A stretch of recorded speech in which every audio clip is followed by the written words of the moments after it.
Salut à toi, comment est-ce que tu vas aujourd'hui? Alors je te préviens, il fait super chaud donc je vais pas trop m'embêter niveau montage et si tu vois des gouttes perler de mon front, fais pas gaffe. Alors aujourd'hui je voulais te parler du cas des graphistes. Tu sais, dans une vidéo récente, j'ai fait une vidéo sur... j'ai fait une vidéo dans une vidéo récente, bref t'as compris, sur les développeurs et j'avais posé la question, est-ce que les développeurs sont pourri gâtés? Alors, est-ce qu'ils sont pourri gâtés? Ça a forcément engendré pas mal de réactions, positives, négatives, peu importe, mais en tout cas, ça fait réfléchir, donc c'était vraiment cool. Aujourd'hui, je vais simplement parler du graphiste gratuit. Est-ce que le métier de graphiste est voué à disparaître? Est-ce que le graphisme sera bientôt gratuit? Est-ce que tu peux vivre du graphisme en étant freelance? Je sais qu'il y a énormément de graphistes sur la chaîne qui suivent mes vidéos, donc c'est peut-être ton cas. Ça va t'intéresser. Je t'invite juste avant à mettre un pouce bleu si ce sujet et les sujets de mes vidéos t'intéressent et à t'abonner à la chaîne si ce n'est pas déjà fait. Alors maintenant, j'y passe pour de vrai. J'ai vu une vidéo, une publicité il n'y a pas longtemps sur mon mur, sur mon fil d'actualité Facebook. C'était une boîte qui faisait la promotion de sa plateforme pour graphistes et qui disait trouver des gens qui vous font un logo à partir de 29 €. Alors quand j'ai vu ça, je me suis dit, ah bah tiens, ils vont être contents les gens, les vrais graphistes, parce que clairement, quelqu'un qui fait un logo à 29 €, c'est pas un vrai graphiste, c'est quelqu'un qui fait ça par passion, mais je vais y revenir. Voilà, donc cette publicité, elle invitait les entrepreneurs, les chefs d'entreprise à payer 29 € pour un logo, et c'est pas la seule plateforme à faire ça. Il y a beaucoup de plateformes qui tirent les prix des graphistes vers le bas. Si tu fais aussi un truc tout simple, si tu vas sur YouTube et que tu tapes dans la barre de recherche, après cette vidéo, le fais pas pendant, mais tu tapes graphiste, tu vas voir qu'il y a un des mots-clés. Juste après, assez haut dans les recherches, c'est gratuit. La plupart des gens sur YouTube qui tapent le mot graphiste, c'est pour trouver un graphiste gratuit. Et ça, c'est assez désolant, je pense que tu me l'accorderas. C'est un vrai problème. C'est-à-dire que dans la tête des gens, le métier de graphiste, c'est pas un truc très compliqué. C'est-à-dire que souvent, t'en as qui vont dire oui, y a mon cousin qui peut le faire, ou je ne sais quoi. Et c'est des conneries en réalité, on va y revenir, mais c'est l'image qu'ont les gens du graphisme. Il y a aussi des sites qui te permettent de faire des logos de manière automatique pour 10 €. T'as Iconosquare, il me semble, je crois que c'est ça. Non, pardon, ça c'est un site pour des icônes, rien à voir. C'est Squarespace, notamment, tu peux te faire un logo tout simple. Alors, c'est vraiment pas des logos de fou, mais tu peux le faire. Bref, tu as tout un tas de services sur Internet pour faire des logos gratuitement, en mode automatique. T'as personne, t'as pas de graphiste qui va s'en occuper, mais t'en as un gratuitement. Et pas cher. Et tu as ces plateformes-là qui donnent le travail à des graphistes, mais vraiment pour des cacahuètes. Alors, le truc, c'est que pourtant, c'est tout à fait possible d'être graphiste freelance, de pouvoir vivre de ça. Mais à partir du moment où tu vois pas ça comme une simple passion, il y a beaucoup de gens qui proposent leurs services, je l'ai vu sur Twitter, gratuitement, et ces personnes-là, il faudrait pas qu'elles fassent ça, déjà, après tu peux pas les en empêcher. Ces personnes-là, il faudrait pas qu'elles fassent ça parce qu'elles tirent les prix vers le bas, et du coup, quand un entrepreneur ou un patron d'entreprise ou autre cherche un graphiste, il a ça en tête, il a ceux qui se dévalorisent, qui proposent des logos à 30 €, c'est ça qu'il a en tête. Donc, il faut vraiment faire la distinction entre passion et métier, tu vois, tu vas pas pouvoir vivre de ça si tu n'as pas une approche business et penser à ta cible, à ce que tu proposes, etc. Encore une fois, je vais parler de spécialisation, mais tu peux pas faire à la fois des logos, des chartes graphiques, des sites, des machins. Si tu sais pas exactement ce que tu fais en tant que graphiste, tu pourras pas en vivre. Il vaut mieux que tu fasses ça comme un hobby. Il y a beaucoup de gens qui sont graphistes parce que c'est leur passion. Si la passion te suffit et que tu veux pas en vivre, voilà, tu te crées un compte Instagram, tu fais ce que tu veux, tu fais ça dans ton coin. Mais c'est pas une bonne idée de proposer tes services de graphiste, pardon, c'est la chaleur je bug. Voilà, il faut pas que tu proposes tes services de graphiste gratuitement. Et même si tu cherches à vendre tes services, tu n'auras jamais une fortune si tu te disperses comme ça, si tu fais des logos, etc. La bonne approche pour pouvoir vivre du graphisme, c'est de te dire comment est-ce que mon graphisme peut aider et qui il peut aider. Si, tu vois, le web design, est-ce que c'est vraiment du graphisme? Bref, je vais pas rentrer dans toutes les subtilités et tout, tu vois, mais si tu fais des sites internet, c'est du web design, donc c'est quand même une forme de graphisme. Si tu fais des sites internet, tu peux... Ça, c'est l'exemple que je donne souvent, mais pour pouvoir bien vivre du graphisme, il faut montrer que tu fais par exemple des designs ultra bien pour la conversion. Par exemple, si tu bosses, si tu es graphiste et que tu bosses pour un site d'e-commerce, il faut que tu montres à quel point tes couleurs, ta disposition de site, etc.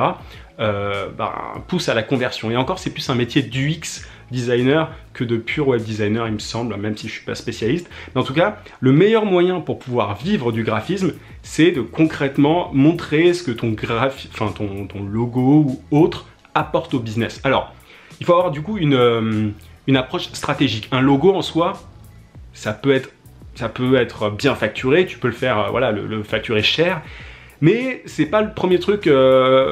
C'est pas le premier truc que je proposerais à ta place si j'étais graphiste, parce que un logo, tu peux le faire sur internet, tu peux en avoir pour 30 €.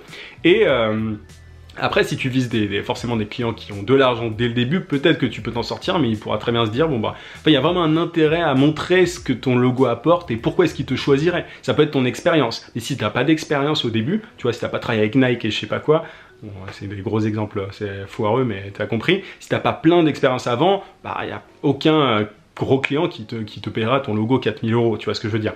Par contre, si tu montres que tes logos, pas tes logos, mais tes graphismes, ils ont quelque chose en plus, quelque chose qui peut apporter de l'argent concrètement, parce que c'est ça qu'ils veulent, les business. À partir du moment où ce que tu fais peut apporter de l'argent, derrière, ils vont être plus enclins à te payer.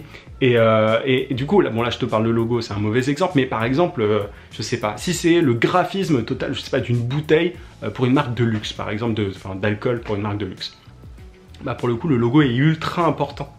Il est super important parce que tu fais l'image de la marque.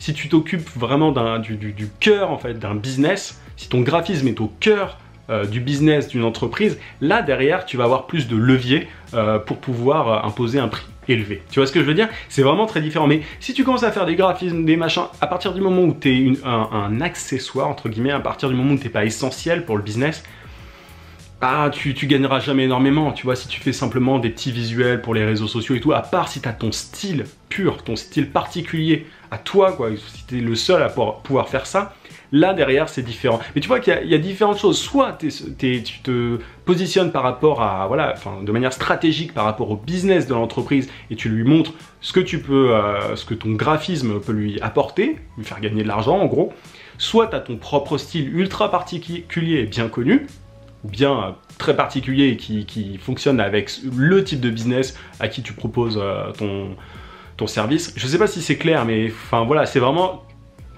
la particularité de ton graphisme qui va pour le coup t'aider à facturer cher. Et je sais plus exactement le dernier exemple, mais ah oui, si tu as de l'expérience et que tu as déjà bossé avec de grosses marques avant et voilà, des grosses marques. Donc tu as ces trois cas-là qui te permettent de bien facturer en tant que graphiste et de pouvoir en vivre. Mais à partir du moment où tu fais juste des prints, des logos, des machins, si tu appuies pas ça avec soit de l'expérience, soit le côté stratégique et comment tu apportes de l'argent, soit avec vraiment une ultra spécialisation difficile à trouver, derrière tu auras du mal et tu seras toujours en concurrence. Tu vois, je pourrais donner des exemples, mais il y a des gens par exemple qui font du web design pour des startups.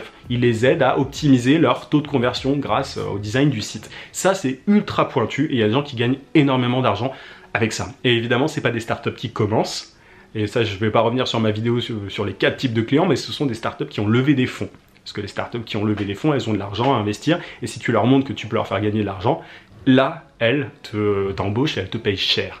Mais tu vois un petit peu la grosse différence. En tout cas, si tu veux vraiment vivre du graphisme, n'aie pas peur de tous les logos à 30 balles, de tout ça. Parce que c'est pas avec eux, c'est pas à côté d'eux qu'il faut que tu sois. T'es pas en concurrence avec eux. Il faut que tu te spécialises, encore une fois, et que tu proposes quelque chose de précis et que tu aies ton style, etc. Bref, ce que je disais. Mais n'aie pas peur si les logos sont à 30 €, si on les fait sur les sites, c'est pas du travail de qualité. Et du coup, voilà, tu dois vraiment avoir ta touche et proposer pas juste du graphisme, il faut qu'il y ait autre chose. Tu peux pas juste être graphiste. Malheureusement, ça va poser problème à certaines personnes qui vont dire oui, mais moi je veux simplement faire du design, je veux pas m'emmerder avec le côté business et tout, mais si tu veux gagner de l'argent et bien gagner ta vie grâce à ça, c'est ça que tu dois mettre en avant. Et je suis désolé, mais il y a un moment, le marché est comme ça. Soit tu es en concurrence avec tout le monde, soit tu appliques ce que je viens de te dire là. Mais honnêtement, voilà, c'est comme ça que ça marche. Et les plus gros les plus gros graphistes, c'est comme ça qu'ils font. Tu peux jamais simplement dire ah voilà un logo ça fera 5000 balles, ça marche pas comme ça. C'est bon, pourquoi est-ce que ce logo est particulier et tout. Donc tu vois que le côté marketing, l'approche autour de ça, de ta proposition, il faut travailler tout ça. Tu peux pas juste dire oui je fais des logos, des machins, embauchez-moi, parce que sinon tu es dans la grosse masse et tu vas subir la concurrence et tu pourras jamais trouver de gros clients qui te payeront bien. Bref voilà, j'espère que cette vidéo t'aura aidé. J'ai essayé d'être le plus clair possible. Là le soleil me tape sur la gueule, du coup c'est un peu compliqué, mais voilà, n'hésite pas si tu as des questions en commentaire, et je serais curieux aussi d'avoir ton avis là-dessus. Est-ce que tu as déjà subi cette concurrence et est-ce que tu en as peur? Honnêtement, n'en aie pas peur. Si tu appliques ce que je te dis, ce sera plus du tout un problème, parce qu'il faut que tu t'éloignes un maximum de cette concurrence là via tout ce que je t'ai dit auparavant. Bref, je t'invite à télécharger juste ici sur le i ma formation vidéo gratuite pour trouver des clients rapidement en freelance, si tu l'as pas déjà téléchargé. Et bah voilà, c'est tout ce que j'ai à te dire. Je te dis à demain 18h, c'est horrible, j'en peux plus. À demain 18h comme d'habitude. En attendant, n'oublie pas, vie sans limite. À plus.